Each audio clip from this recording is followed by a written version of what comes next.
बहुत मशहूर डॉक्टर था, मैंने वाकया किताब में पढ़ा। मिसाल के तौर पे उसका नाम डॉक्टर अहमद था। सारी जिंदगी उसने बड़े ऑपरेशन किए, उसका बड़ा नाम था। अब हुकूमत ने ऐलान किया कि इसको गोल्ड मेडल देना है, लाइफ टाइम अचीवमेंट अवार्ड। पूरी जिंदगी इतना काम किया इस डॉक्टर को मुल्क के दारुल हुकूमत में बुलाया जाएगा और एक बड़ी तकरीब होगी और इसको गोल्ड मेडल दिया जाएगा। डॉक्टर बड़ा खुश, इतना बड़ा अवार्ड मिलने वाला है। डॉक्टर साहब ने फ्लाइट बुक की, जहाज में बैठे। जैसे ही जहाज उड़ा तो कुछ देर के बाद जहाज मौसम खराब हो गया और जहाज में कोई प्रॉब्लम हो गई, तो जहाज को रास्ते में किसी छोटे से एयरपोर्ट पर उतार लिया गया।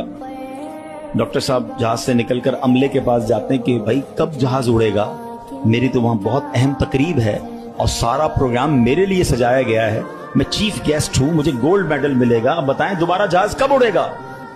का सर छोटा सा एयरपोर्ट है, जहाज का प्रॉब्लम बड़ा है, इतना जल्दी ठीक नहीं होगा, आपको अगर पहुंचना जरूरी है तो आप कोई गाड़ी लें किराए पर और बाई कार चले जाएं, आप पहुंच जाएंगे अपनी तकरीब से पहले। डॉक्टर ने कहा यह भी आइडिया ठीक है, जहाज के इंतजार में कहीं मेरा प्रोग्राम ही मिस ना हो जाए। डॉक्टर साहब ने गाड़ी बुक की, रेंट अ कार ली। जैसे ही रास्ते में गए तो जबरदस्त बारिश, आंधी तूफान। उस अंधेरे में, उस आंधी तूफान में डॉक्टर साहब रास्ता भूल गए और किसी मेन हाईवे से निकलकर गांव के रोड पे चढ़ गए। बहुत देर तक रास्ते में, अब भूख भी लग रही, खाना भी नहीं खाया, अंधेरा गुप, बारिश हो रही है। अचानक एक छोटा सा गांव में घर नजर आया जिसमें एक बल्ब जल रहा था।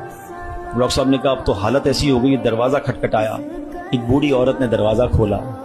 कब माँ जी कुछ खाने पीने को मिलेगा, बहुत बारिश हो रही, कब बेटा अंदर आ जाओ। वो अंदर चला गया। माँ जी ने बड़ी मोहब्बत से उसे पानी भी दिया, कुछ खाने को भी दिया। थोड़ी सांस में आई तो डॉक्टर ने देखा कि बराबर में बिस्तर पर एक नौजवान लेटा हुआ था। अब माँ जी ये कौन है?